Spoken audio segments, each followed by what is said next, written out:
श्रीगुरुभ्यो नमः। सत्रेऽस्मिन् समेषां स्वागतम्। अद्यतनसत्रम् आरभामः। गतसत्रे अस्माभिः अधीतम् आशिषि च इति सूत्रम्। अद्यतनसत्रस्य विषयः वर्तते पूर्वकृदन्तप्रकरणे कर्मण्यन्। आज के सत्र का विषय है। आज के सत्र में हम कर्मण्यन यह सूत्र पढ़ेंगे। ठीक है, सूत्र पढ़ेंगे। बोलो। कर्मण्यन। कर्मण्यन। हाँ, पिछले सत्र के जो हमने पढ़ाया था पिछले सत्र में, पढ़ा आपने दोबारा? जी। जीवकः नंदकः। हाँ, जीवकः नंदकः आशिष। हुई आपको? अभी हो गई हो गई? जी।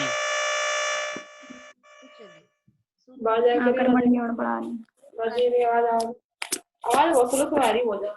पीछे से शोर मैं सामने से निकाला जाऊं ये बना कभी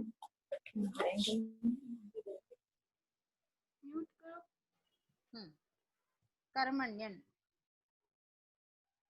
क्या कह रहा है सूत्र का अर्थ? कर्मण्युपपदे धातोः अण् प्रत्ययः स्यात्, है ना। कर्म उपपद होने पर धातु से अण् प्रत्यय होता है, ये सूत्र का तात्पर्य है। ठीक है, धातु से, किसी भी धातु से अण् प्रत्यय हो जाएगा। शर्त ये है कि कर्म उपपद में होना चाहिए। कर्म मतलब द्वितीय विभक्त्यंत पद।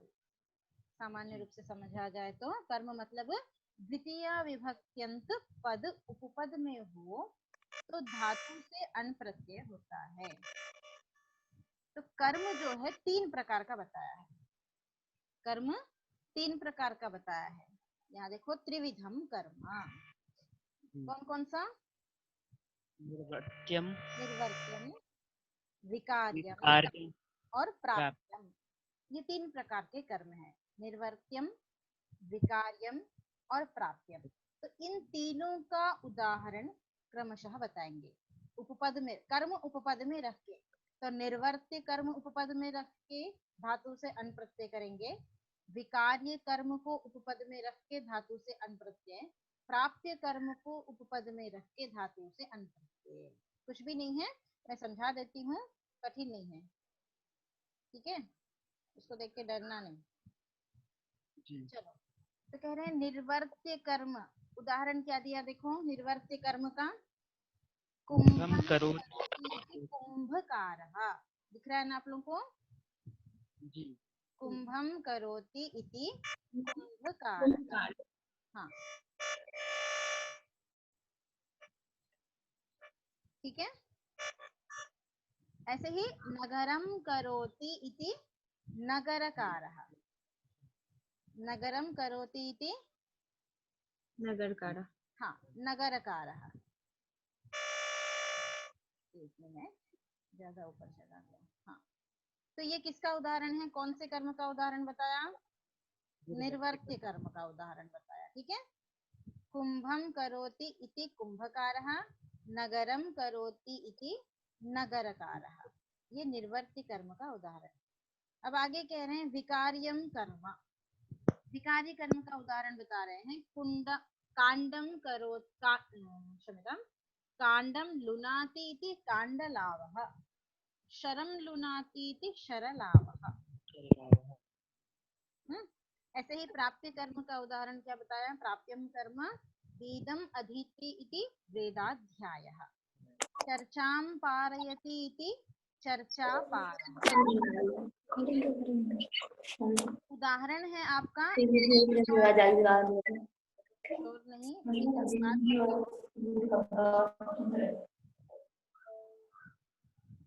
हाँ, क्या कह रहे हैं? आपका उदाहरण है कुंभकारः, नगरकारः, कांडलावः, शरलावः, वेदाध्यायः, चर्चापारः। ये आपके उदाहरण हैं। और उससे पहले जो लिखा है जैसे कुंभम करोति इति, ये उनका विग्रह वाक्य है। तो विग्रह वाक्य में आपको क्या दिखाया है? तो कर्म उपपद में है ऐसा दिखाया है। देखो कुंभम करोति, तो कुंभम द्वितीय दिख रही है आपको,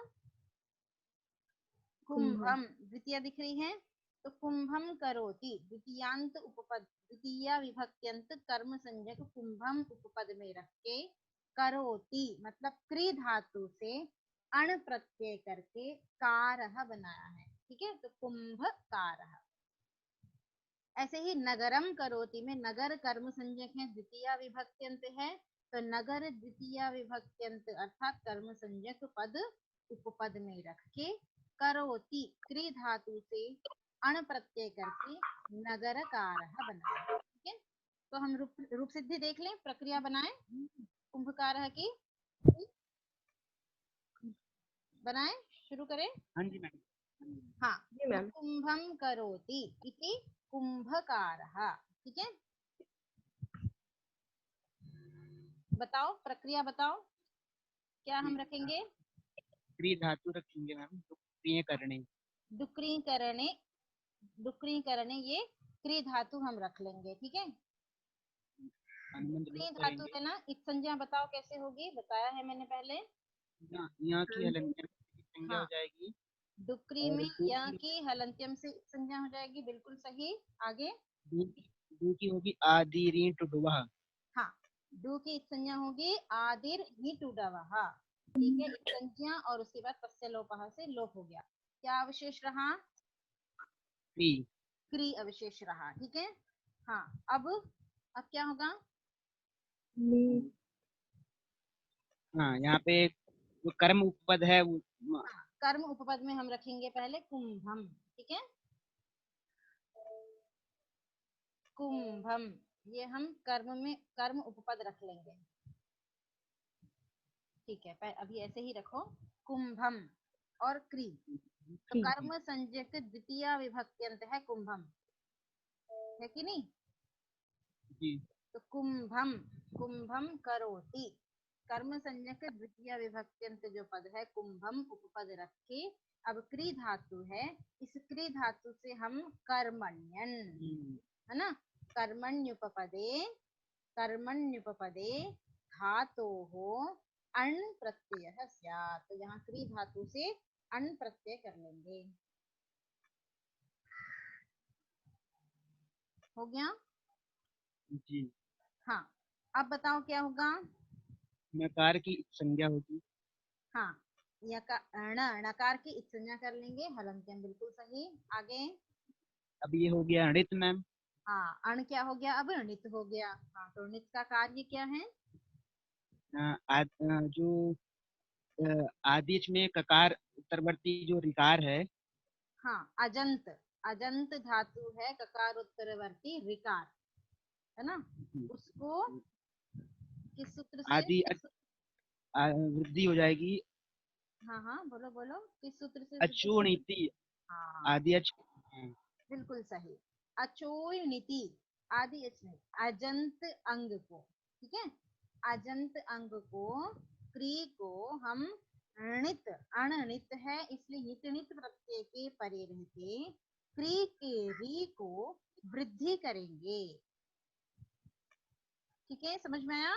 क्री के री को वृद्धि करनी है, तो री को वृद्धि क्या होती है बताओ, बताया है मैंने। आर। हाँ, है ना रचना?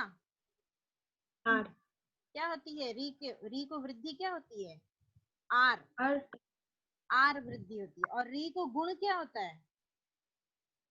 री को गुण। हाँ, री को अगर गुण करना हो तो री को गुण क्या होता है? री को अल। हाँ, पहले सत्र में बताया है मैंने, री को गुण क्या होता है? अर होता है। ठीक है, तो हमें यहाँ पे वृद्धि करनी है, तो क्री के री को हम री को आर वृद्धि कर लेंगे। आया समझ में शिवानी? री को हम आर वृद्धि कर लेंगे। ठीक है, जी। हाँ, तो जब री को हमने आर वृद्धि कर लिया, हाँ, चलो,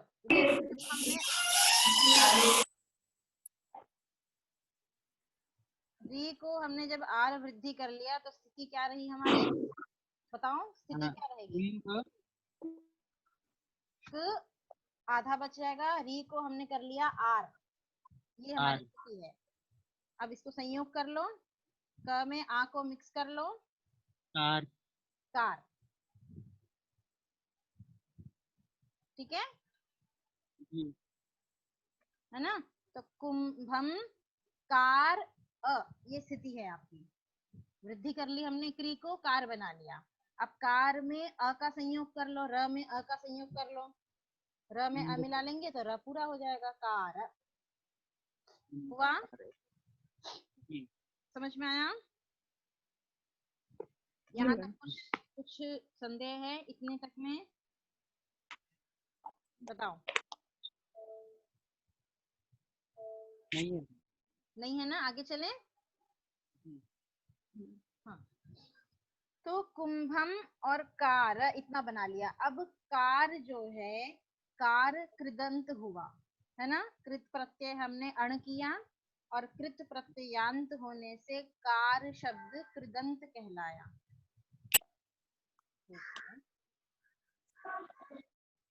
कार क्या कहलाया? कृदंत कहलाया। कृदंत होने पर अब इस कृदंत शब्द क्या कर लेंगे? प्रत्यय करके। तो अण तो हमने कर लिया ना बच्चे, अण प्रत्यय करके ही तो हमने कार बनाया है ना। अण प्रत्यय करके ही हमने वृद्धि की, तो क्री को कार बनाया। उसके बाद कार में अ को हमने अण प्रत्यय का जो अ बचा था वो हमने इसमें मिक्स कर दिया, संयोग कर दिया। तब कार यह कृदंत हो गया। ठीक है शिवानी, आपके पीछे से चुन। हाँ चलिए, तो कुंभकार समझ में आया। तो अण प्रत्यय करके आपने कार बना लिया। जी, ठीक है, अब ये कार जो है कृदंत शब्द हो गया। आया समझ में? कार जो है कृदंत शब्द हो गया। अब इस कृदंत शब्द की प्रातिपदिक संज्ञा कर लेंगे। हाँ, कृतद्धित समासाश्च से प्रातिपदिक संज्ञा कर लेंगे। ठीक है जी, हाँ, प्रातिपदिक संज्ञा कर लेंगे। और यहाँ पे कुंभम करोति, प्रातिपदिक संज्ञा कर ली। अभी सुप्रत्यय हम नहीं लेकर आएंगे, सुप्रत्यय से पहले ही कुंभम करोति, क्या विग्रह किया हमने? कुंभम करोति। ठीक है, तो देखो विग्रह वाक्य भी दो प्रकार के होते हैं, लौकिक विग्रह वाक्य और अलौकिक विग्रह वाक्य। जब समास प्रकरण पढ़ा होगा आपने तो आपको बताया होगा, लौकिक विग्रह वाक्य एक होता है और अलौकिक विग्रह वाक्य होता है। ठीक है, विग्रह वाक्य का मतलब समझते हैं आप? जो समस्त पद है उसको विस्तार से बताना। जैसे कुंभकारः, यह समस्त पद है। अब कुंभकारः इसको विस्तार से जब बताया गया, जैसे कुंभम करोति, कुंभकारः का अर्थ क्या है? कुंभम करोति, तो इसी को कह देते हैं विग्रह वाक्य। कुंभकारः का विग्रह वाक्य क्या कहलाया? कुंभम करोति, यह विग्रह वाक्य कहलाया। तो ये विग्रह वाक्य दो प्रकार का होता है, एक तो होता है अलौकिक विग्रह वाक्य और एक होता है लौकिक विग्रह वाक्य। हाँ, इसको ध्यान में रखना, नहीं तो लिखना है तो लिख भी सकते हो आप।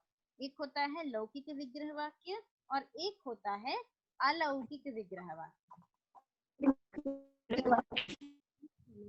तो ये इसमें क्या अंतर है लौकिक विग्रह वाक्य और अलौकिक विग्रह वाक्य में? तो कहते हैं कि जैसे राम कृष्ण, ये शब्द ले लो, कुंभकार को हम बाद में समझेंगे, पहले राम कृष्ण। चलो अच्छा, अब राम कृष्ण सॉरी राम कृष्णौ, क्या है? राम कृष्णौ। अब राम कृष्णौ का विग्रह वाक्य क्या होगा, बोलो? रामश्च हाँ कृष्णश्च इति रामकृष्णौ। हाँ, रामश्च कृष्णश्च इति रामकृष्णौ। तो रामकृष्णौ का विग्रह वाक्य हुआ रामश्च कृष्णश्च, ये विग्रह वाक्य हुआ। ठीक है, तो अब जब हम यहाँ पे प्रक्रिया करेंगे रामकृष्णों में, तो कैसे करेंगे देखो।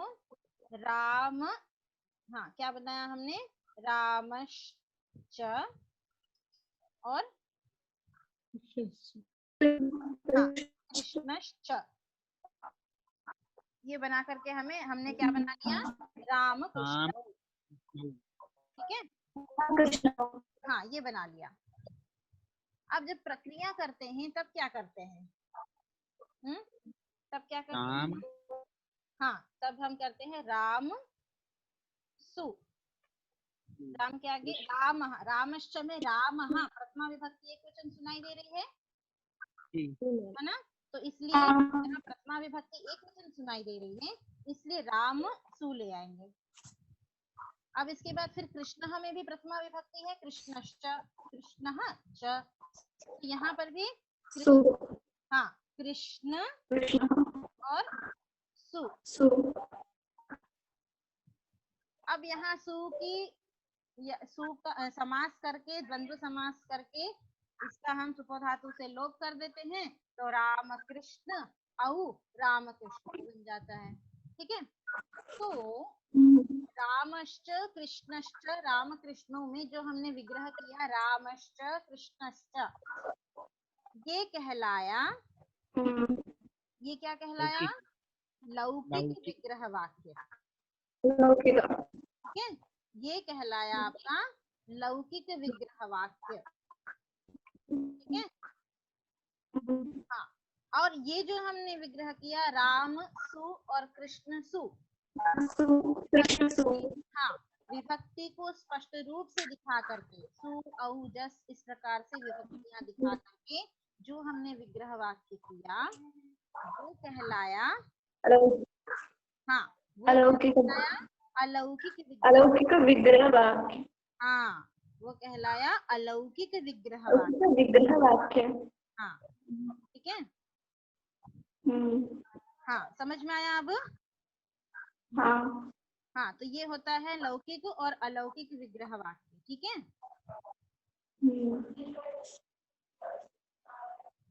तो इसी प्रकार से कुंभकार में भी जो हमने किया कुंभम करोति, ये जो विग्रह वाक्य हमने किया वो कैसा विग्रह वाक्य है बताओ। हाँ वो लौकिक विग्रह वाक्य है। ठीक है,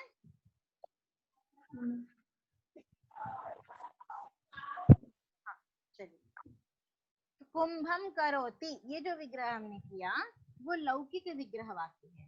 ठीक है, अब जब हम विभक्ति रख के करेंगे कुंभकार, इस प्रकार से जब हम करेंगे तब ये हो जाएगा अलौकिक विग्रह वाक्य। ठीक है, तो उपपद मतिंग से हम उपपद समास कर लेंगे यहाँ पे। ठीक है, उपपद मतिंग से उपपद समास करके कुंभकार, ये जो अम विभक्ति दिखाई दे रही है ना, हाँ उसका सुपो धातु प्रातिपदिक से लोप हो जाएगा, तो कुंभकार इस प्रकार से बन जाएगा। ठीक है, कुंभकार, अब ये पूरा कृदंत पद हो गया आपका कुंभकार। इससे पहले केवल कार ही कृदंत था। ठीक है, पहले कार ही कृदंत था, जब कार का हमने कुंभम के साथ समास कर दिया उपपद समास, तब बन गया कुंभकार, ये पूरा कृदंत बन गया। ठीक है, अब कुंभकार से आप सु प्रत्यय कर लीजिए, कुंभकार सु, स्पष्ट हुआ, कुंभकार सु, सु प्रत्यय करने के बाद अब ऊ की संज्ञा करके स रहा, हाँ संज्ञा हो गई, स रहा, स को सजशोरु से रू कर लिया, हाँ करके आप खरवसाने और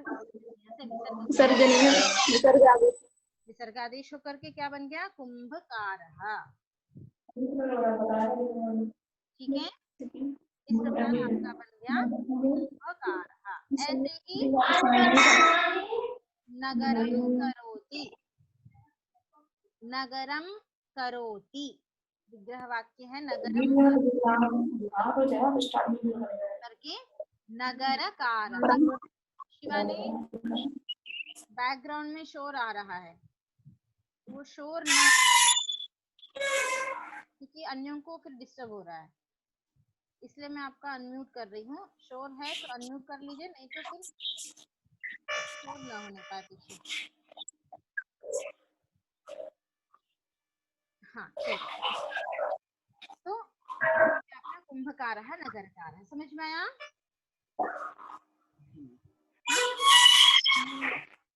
हाँ। आगे चलते हैं, चलो। कांडम लुनाति इति कांडलाभः, शरम लुनाति इति शरलाभः। ठीक है, कांडम लुनाति, बांस की लकड़ी देखी होगी ना?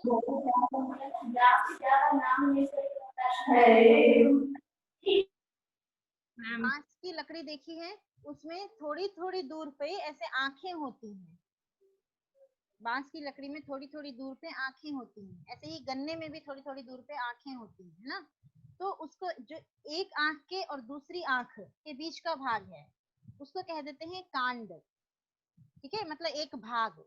ठीक है, ऐसे ही एक कांड, दूसरा कांड। ठीक है, तो उस कांड, हाँ जैसे कहते हैं मैम, प्रथम कांड, द्वितीय कांड। हाँ, ये तो पुस्तकों में हो गया, शास्त्रों में हम विभाग कर लेते हैं, एक भाग।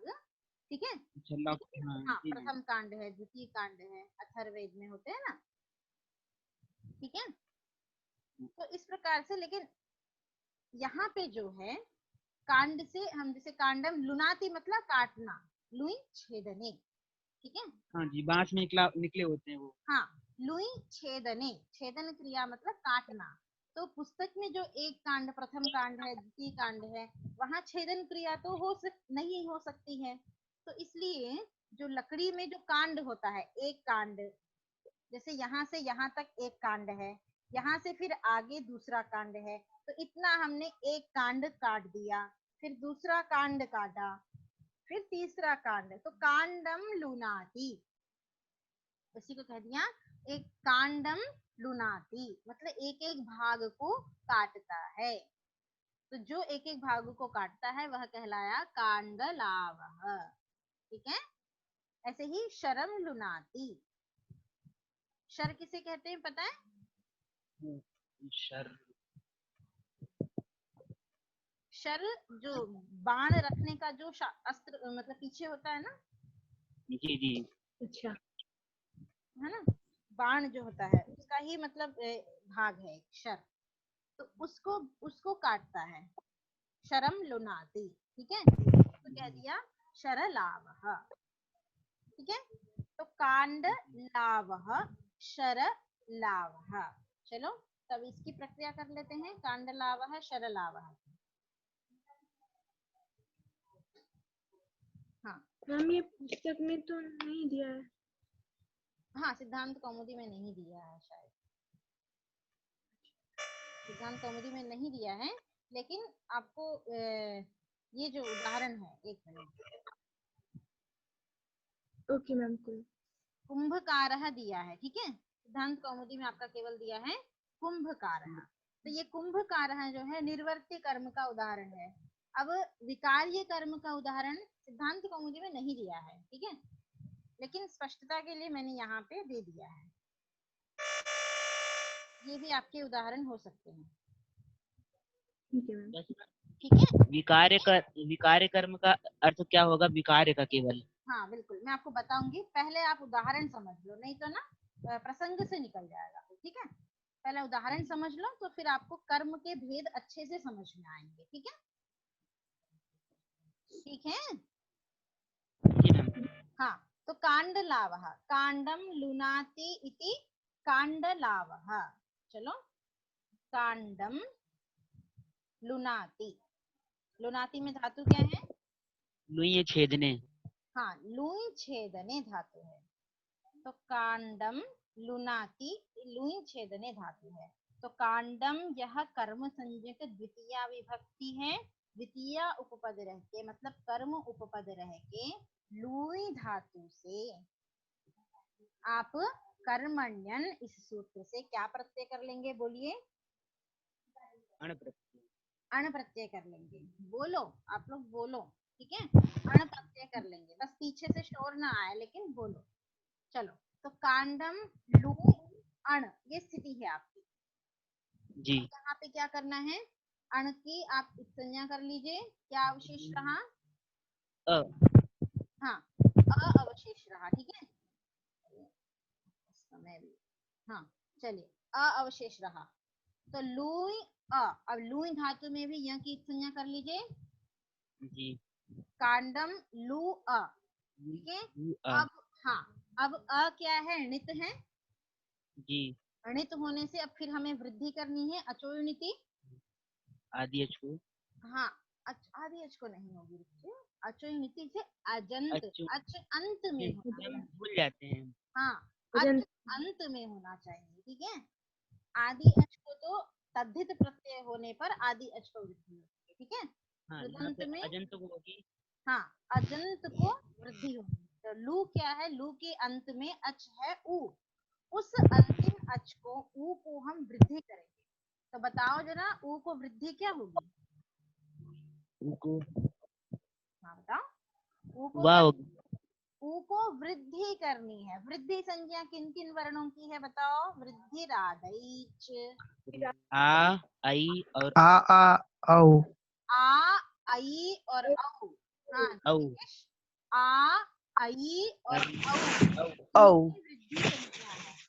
वेरी गुड, ठीक है।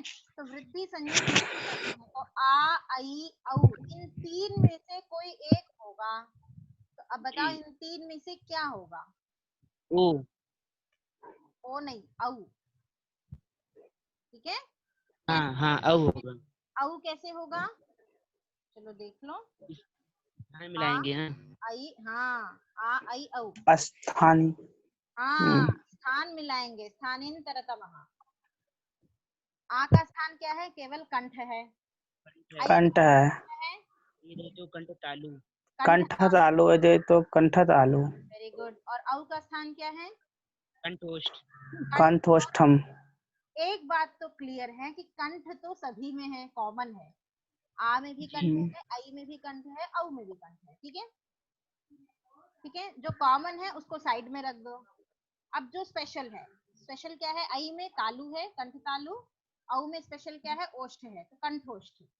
अब हमें ल के उ के स्थान पे वृद्धि करनी है। तो अब बताओ, उ का स्थान क्या है? दंत ओष्ठ। उ का स्थान उपु पद्मानीया नाम। ओष्ठो। हाँ, तो उ का स्थान क्या हुआ, ओष्ठ हुआ। तो ओष्ठ ओष्ठ। स्थान में ओष्ठ स्थान वाला हम आदेश कर देंगे, इसलिए उ के स्थान में औ वृद्धि हो जाएगी। आई बात समझ में? उ के स्थान पर औ वृद्धि हो जाएगी। समझ में आया या नहीं आया? जी, आ गया। हाँ, तो औ कुछ पूछना है तो पूछ लेना। औ वृद्धि हो गई। तो कांडम लऊ अ, ठीक है। अब क्या होगा बताओ, तुम ही लोग बताओ, मैं नहीं बोलूंगी। लऊ अ क्या होगा, क्या बनाना है, लावह बनाना है। जी। हाँ, तो बताओ क्या होगा। ए जो ऐ आया बा। हाँ, यहाँ पर अब आवाज होगा। हाँ, इतना शालिनी आप भी बोला करो। एचो यवा यावह, औ के स्थान पर आव आदेश हो जाएगा। आदेश होंगे। बिल्कुल। तो लाव अ, ये रहा, क्या रहा, लाव अ। अब लाव अ। अब अ का संयोग कर लो, लाव। अब कांडम लुनाति, ऐसा विग्रह वाक्य करके समास कर लेंगे। किससे, उपपदमतिं, समास कर लेंगे। फिर सुपो धातु प्रातिपदिकयों से ये जो सुप है उसका लोप कर देंगे। कांडम में जो दिख रहा है ना, विभक्ति दिख रही है, उसका लोप करके ये समस्त पद, समास का मतलब होता है दो पद एक साथ मिल जाना। दो पदों का मेल मिल जाना ही समास कहलाता है, ठीक है।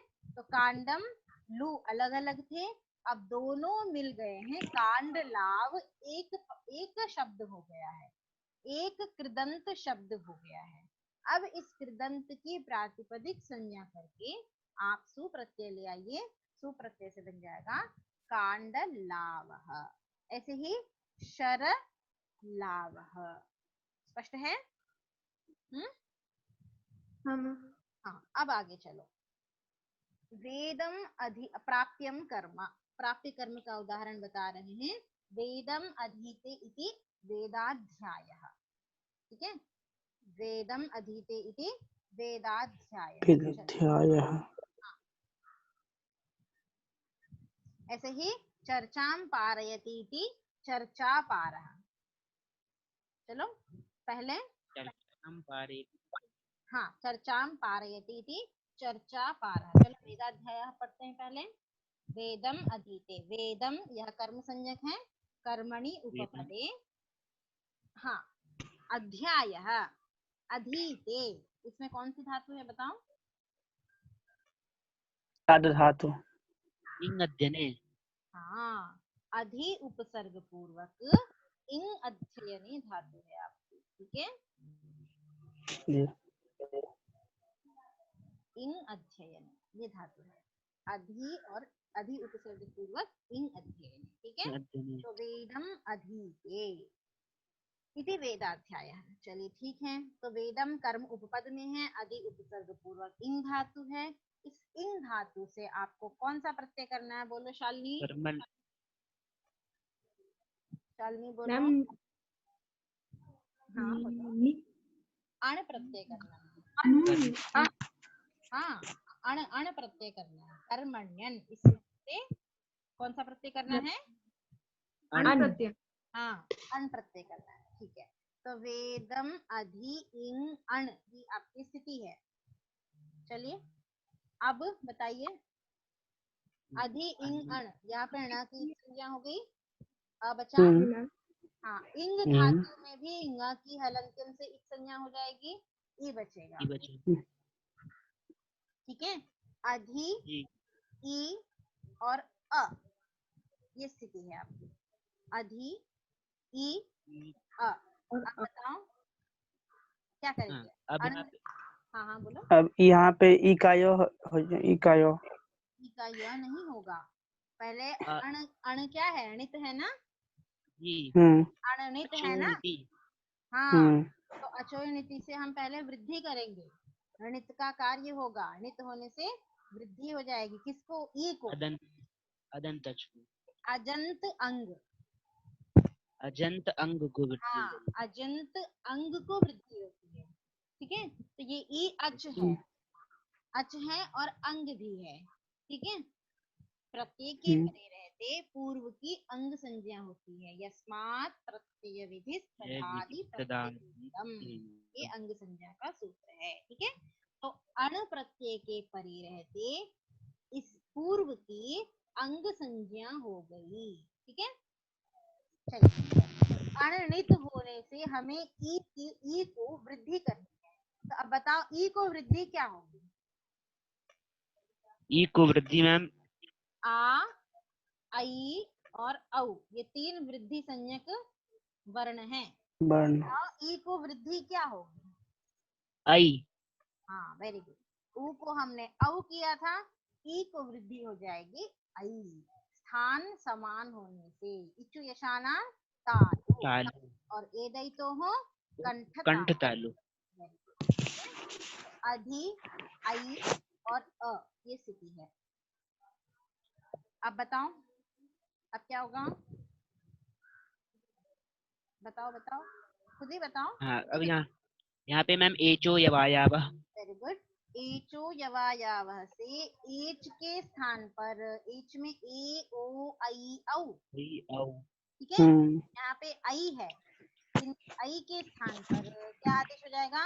आई अव आय आव। क्या होगा? आय आदेश हो जाएगा, है ना? आई के स्थान पर आय आय आदेश हो जाएगा। तो क्या बन गया? अधि अधि आई और अ। अधि और आय और अ। हाँ। अधि आय अ, ये स्थिति है। अब अब क्या करेंगे? अब चलिए अधि और आ, अब यहाँ पे कुछ कीजिए। जी। अधि और यहाँ पे हाँ, यहाँ पे हाँ, यण संधि नहीं, हाँ, आद गुणनम। नहीं नहीं नहीं, आद गुण यण संधि यण संधि हो जाएगी। इको यणचि। आद गुण कहाँ होता है? अरे मैम, ये पता नहीं क्या हो रहा है। अध्याय ये